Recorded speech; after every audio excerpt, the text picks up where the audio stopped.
for this section, we're going to first bring up Kdenlive. I realize you are seeing all kinds of weird and wonderful things on the screen. But first of all, let's bring up Kdenlive. And by the way, notice the version 25.12.1. It's the latest AppImage. And yes, we are running the AppImage here. And that's the AppImage package. Please see previous videos about that. And I'm going to pick this particular project because it's a little more complex than the usual fare coming from Andrew. And as you can see, it's just show you what I have here. Just making it very tiny. It's a long video. Well, not that long.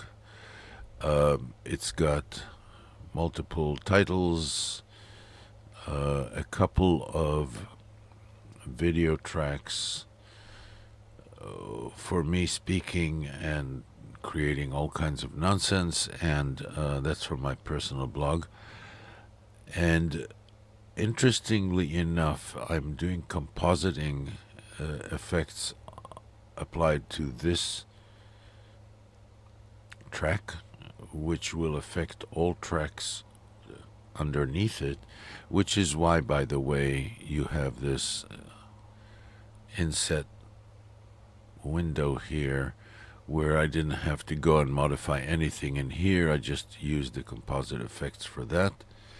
And background, I think there's some music for Christ's sake. Okay. Yeah, well, I've got something there. All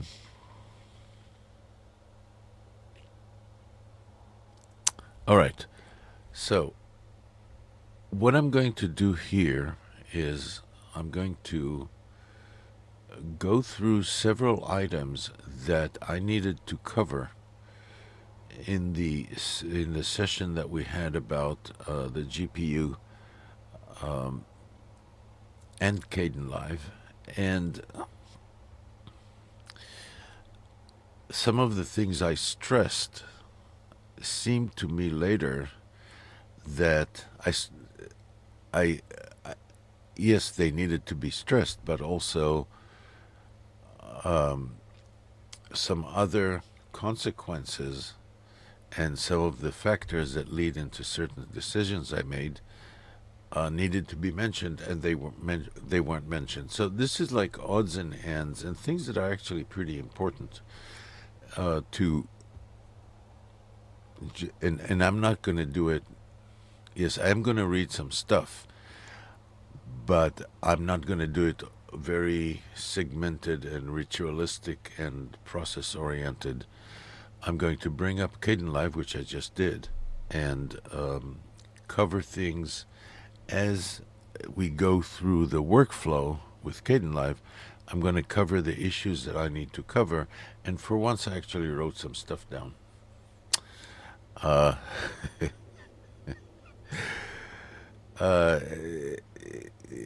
To start off, there will be in the comments section everything that's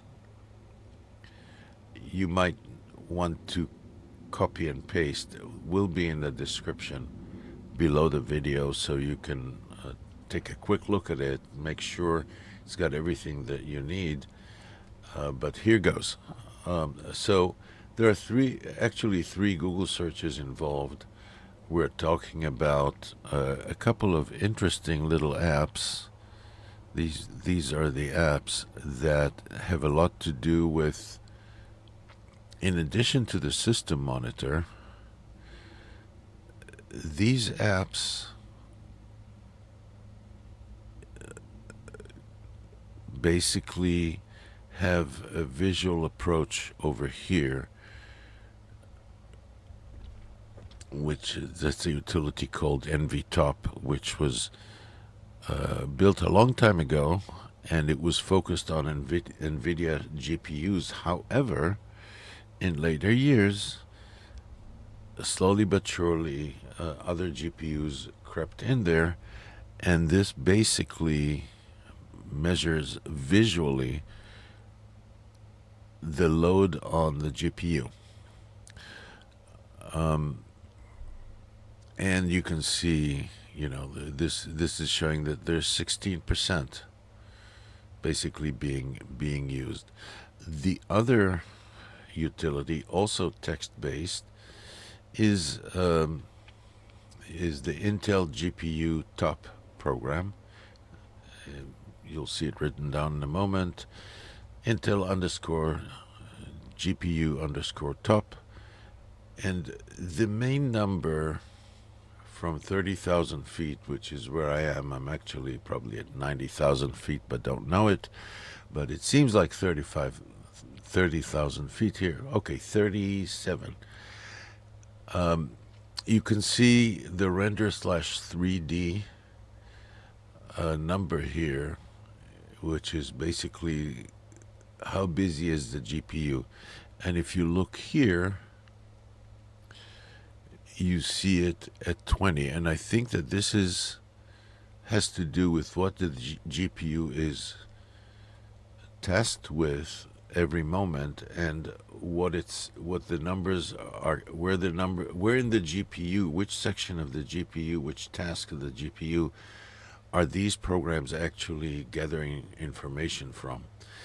I'm sure using completely different methodologies, but if you couple that with my good friend,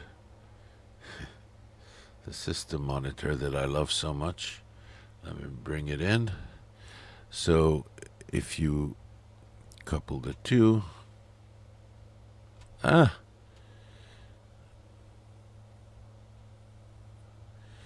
you can see, and you'll notice we're running, Kdenlive is completely idle.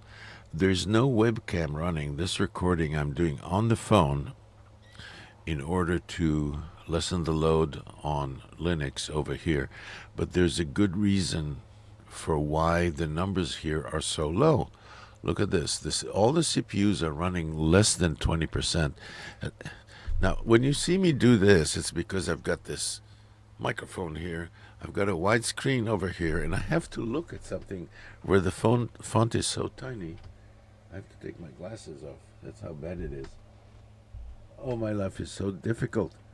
I moved the microphone, didn't I? I think it's 20%. Anyways, everything is under 20%. If you've seen previous videos where everything, all the heavy tasks were centered around 95 to 100% CPU load, there's a good reason for that. And if you want to have a good laugh at my expense, I'll tell the story at the very end of the video so as not to waste time right now. I do enough time wasting as it is. Now, I'm not sure what he's doing down here. Let's get rid of the system monitor. He's having a jolly old time here. And this tool seems to agree. Okay, now there are the Google searches that I'm recommending that you run. In the AI section up front, you will find all kinds of information about what each of these fields means and how the calculations are done. And it's lots of good information if you're interested. Okay, now, I also added flags to the MPV utility, which is not related to this section, but if you've seen my scripts, every time you'll see different flags for MPV, and that's because I'm still trying different things out, and I wanted to create a definitive, not create, but show a definitive list of flags that have to be in the command line for MPV in order for it to create WebM containers that actually use the alpha channel to show transparency and actually render transparent video clips or video files if it's creating a .webm file. And this is something that I've covered in past sessions. And here I want to disambiguate something.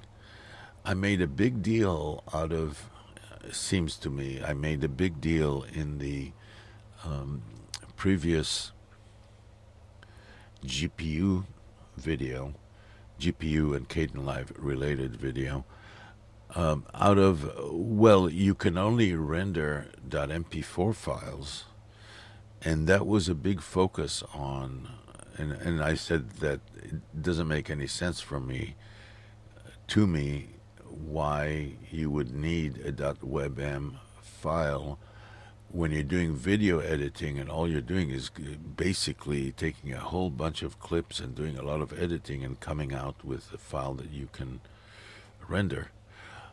What got lost in translation there is that I may have, maybe probably left the viewer with the impression that you can't use WebM files at all, which is not true. The rendering happens, the rendering from Kdenlive happens at the very end of the render of each page. There's all the effects for a frame as it's being processed frame by frame. All the effects for the frame have to be calculated and defined into something that can be given to the GPU to encode and then render. And Kdenlive can bring together MP4 files, MP3 files, MKV files, other WebM files, and all that's fine, but what that matters is for what you do with them in the editing. So you use all of them, and the Kdenlive is the tool that brings them all together. Just about any video format that you can think of, and there are quite a few more than I know about. And by all means, use transparency during the editing phase, but then at the end of the day, at the end of all that, you do a render, and all those effects will be taken into account, and something will be given to the GPU to encode and render into an MP4 container. So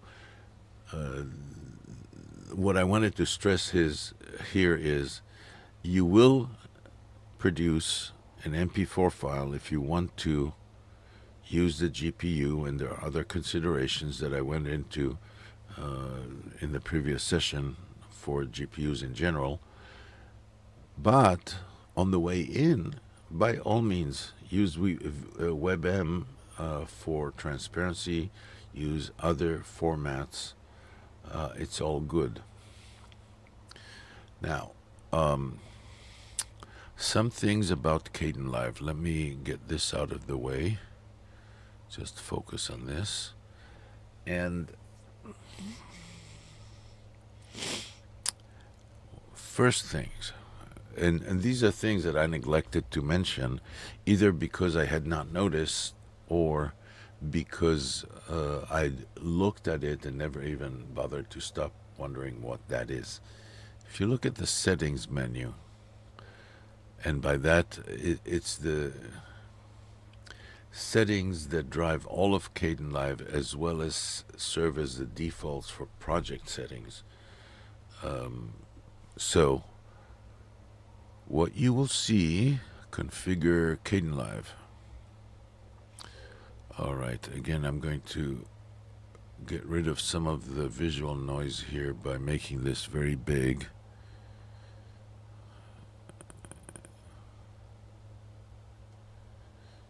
Okay. And I'm simply going to focus our attention on GPUs. Somewhere here, it would be great if I remember it exactly where. Project defaults. Look at that down here. So we're looking at towards the left side, towards the bottom of this dialog box. This is a dialog box for Kdenlive configuration. Timeline preview profile. Automatic VA API, and there's a choice here for other things, which we have used in the past. And you can also set it for Intel or AMD as the vendor for the GPU, and I don't want to get into that right now. But this is basically automatically detected when Kdenlive starts up. It starts up, it says, look, I have a GPU. Something Andrew here neglected to think about, as I've said in another video. And this is this will be the default for the timeline preview, and this has to do with proxy clips. It turns out that there is a hell of a lot more going on with the GPU, even without the timeline previews, and we'll get into that also in a moment. But that's one thing I could have noticed, but never did. I just passed by, never give it a second chance. So let's cancel out of this. I'm trying to remember if there's other things here. As you can see, mine are not enabled. The proxy clips, tools, don't see anything here. Never mind plugins. We don't need no stinking plugins. Okay, let's cancel out of this. So that covers the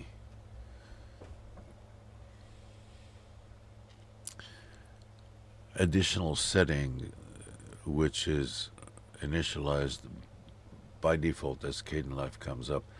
Now, what I realize is that the Intel CPU on my system is integrated with the graphics interface to the Iris Xe. It's got a long name. And it's used whenever the system needs it. So you can take a look and see that there are 8 threads running. Those are the basic threads available to the system. 2 threads per core. It's a 4-core system. And the GPU is used all the time. So regardless of whether Kdenlive means to be using a GPU for a particular render job, regardless of that, it's being used anyways. So when you see things like these 2 utilities, right now Linux is running, and I can't tell you why this load is coming onto the GPU, nor what is shown here, and I'm pretty sure they measure slightly different things, and which is all good. This is good information. Okay, now with that said, let's leave that again, and I'm going to go very quickly into how to obtain and install the. Let's start with the Intel GPU top program, which is this one. As you can see, it's a text-based program written probably when I was young. Maybe longer. Okay. Where's my browser? Here's the browser. So let's go here.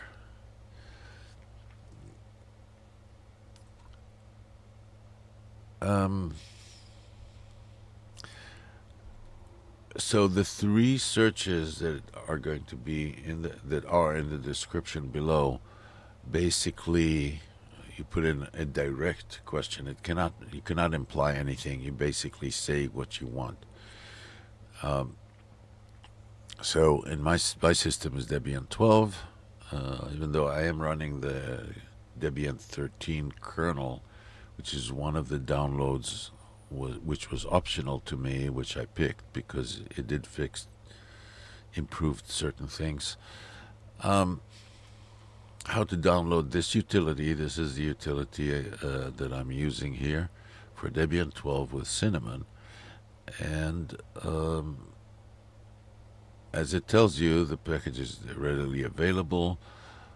You want to do an update, and the package that Intel GPU top, which is with an underscore, this is the actual name of the file, the executable file, the utility. So it's got underscores. The package has dashes. It's easy to confuse between the two. From my experience, basically from your Debian or whatever repository, install this utility. And this is how you install. And you know all this. And then you have to run it as a super user. So when I run it, nope, not this one, the other one, Q gets you out of it, and as you can see the pound sign, I'm already super user. Forgive the gods of perfect software, forgive their ire for me not using sudo. I just go su and I do what I need to do as super user, and then I control D out of it. And at my age, I can be trusted with that responsibility. Sorry. I think I'm supposed to say, but I digress. This is how you invoke it. You have to be super user because of the kind of intrusions into the kernel that these utilities do. You have to be super user to have certain privileges in order to run this. And there are long explanations. Let's see. How far have I gotten? Very good. A reminder that with Kdenlive, if you look at this is going to be an interesting exercise. Let's pick something. This is fun. All right. Now, this is the clip monitor. In other words, in here, we play the clips, the physical clips that I'm asking Kdenlive to use in the workspace later on, but right now they're just sitting there. When they are running from here, using this play button in this window, this is the clip monitor. When we are in effects mode, I think the clip monitor joins the project monitor over on this, and it's kind of hard to confuse between the two. Again, something I've done plenty. Let's play it, but what I'll do is I will bring these two in. So in order to make that easy, I'm going to put them off to the side here. And this is 6 minutes long. And so let's see, it might come out pretty loud. Oh, that's right. Sorry. This is the whole thing. But let's go for a train ride. So this is the physical clip. It's not the edited version. And you can see what's going on here. Let me bring the other one in before the trains leave the station. So today's video, I am reading some of the... This is the Intel GPU top. This is nvtop. Lovely train that we have here. And so I can bring in. Read it. This is about the trains that run through Garibaldi, Oregon. Here we go. Where I reside. That's what I. And he's just rendering the physical clips using the GPU, because GPU is integrated. OCSR for short. I think I think I'm gonna make this software while I'm actually speaking. Which by car take about. I could disable the audio clip to this, but in any case, these are the tools. Okay. We are going to pause him. Stop talking. Okay. Where was I? There was this, there was that, and then there was this. And you can see over here how the activity goes down to like less than 20%.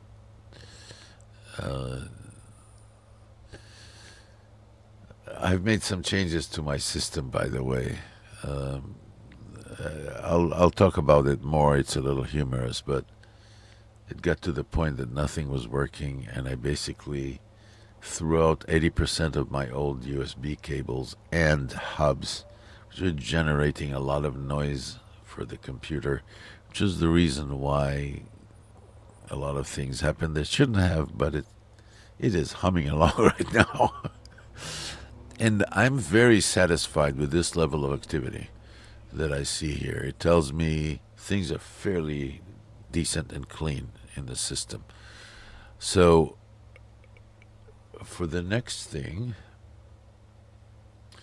I want to stress a couple of other things. So let's okay, I don't mind keeping this in the background, but you can see how the GPU is running, even though it's not necessarily used for explicit rendering from the menus in Kdenlive.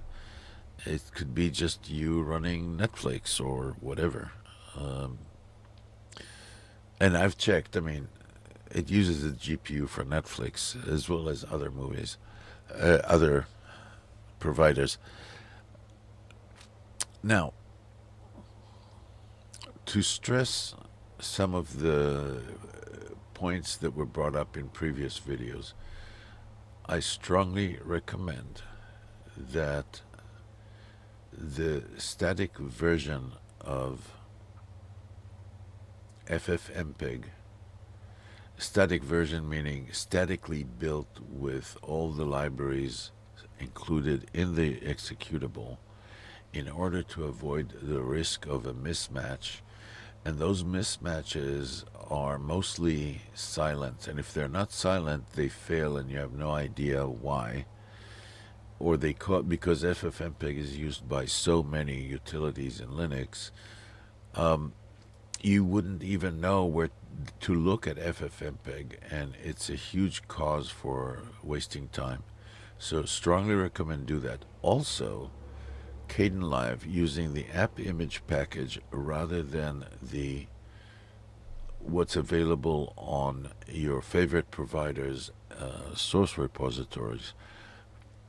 Different flavors of Linux use different types of source code repositories, and that's great. Kdenlive as an AppImage has its own version of ffmpeg, which it does use appropriately and correctly. It doesn't interfere with other processes that use ffmpeg, and it doesn't get interfered with by what happens when Cinnamon decides to install a desklet or an applet which uses the GPU, whether you, the viewer, or me, the viewer, actually knows or cares about it, and that just a tiny inappropriate installation of GPU-related software which affects ffmpeg installation by accident, or God forbid, even deliberately. and everything else stopped working except for that applet or disklet at runtime. And finding that as the source of an issue is a hole that nobody wants to dig themselves into. So, very strong recommendation on my part to take those basic measures in order to make your system in general more stable and reliable. Okay. Now, there's a section in the AI results for Intel GPU top and nvtop that tells you what all the columns are and what all the labels are. I tend to look at it from a high level, which means I mostly don't care about those details. I just want to see how my GPU is performing and if it's saving me time, or how it's saving me time. And that's it for the general comments that I made.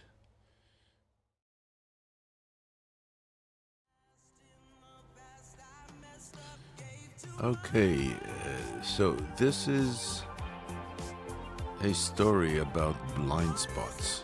And the story I promised you at the beginning, sometime in the video, about how I got my system cleaned up. Talk about lack of awareness. I try to be a very careful person. I was an engineer for a long time, so I do everything right. Not so much apparently, because as I was, my system began acting worse and worse and worse, and that included some of the manifestations you saw on video recordings in previous sessions, where everything's running very hot, the CPU is very busy. So I did a couple of things. One is I went to my BIOS and I upped the performance from regular. Of course, I had it at a not very fast speed. I mean, I'm talking about the CPU. It's got options to run faster, to focus on performance. So I upped the performance that way. That was one thing. The other thing I noticed, as though for the first time, that what's connected to my system through a USB hub, which turns out wasn't worth anything. I have a throttle for my flight simulator. I have a block of engine controls that I can rest my left hand on as I'm programming and doing video recordings. I have keyboards that are not acting right. I have, it's like getting the plague. So I disconnected everything from my system, started from scratch. That's when I basically upped the I checked the BIOS, I checked everything. And so, yes, I upped the performance of the CPU at that point in time. They've got some accelerators and faster options. And then started connecting to the system one USB cable at a time, and actually one wireless dongle to USB ports at a time. And the only USB hub that I use is a very reliable one that I haven't had for a long time. And one of the reasons I use it is because it draws its power from an AC adapter, not from the USB connection that it gets from the system. And so it's got 4 ports on it. I was able to put my keyboard dongle in there. And all of a sudden my system is not doing very much. I have my monitor is an HDMI monitor that has speakers, and so I have the configuration on Pulse Audio. I have that configuration turned off because I use the microphone that I'm speaking through right now, and I use the soundbar that I have, which sounds awesome. And lo and behold, things started working, and so I went through it piece by piece and threw away 80% of the cables that I had, as well as 3 USB hubs that I was using, and managed to do everything with that one hub that I was using, which is very reliable. And that brings us to the end of the story. Oh yes, I disconnected the flight simulator stuff. I mean, can you imagine? I've got 4 or 5 browsers open, Firefox. I've got a few X terminals. There's like 4 of them, even right now. At one time, I was actually doing a file transfer while the Kdenlive was rendering, and I realized that's not how you do things. So I became very strict with myself and cleaned everything up, and that's the end of that story.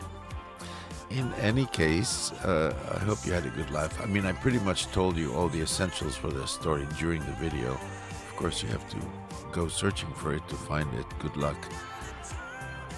I don't even remember where it is. Until the next time, I'll see you later, and please come back. Bye-bye.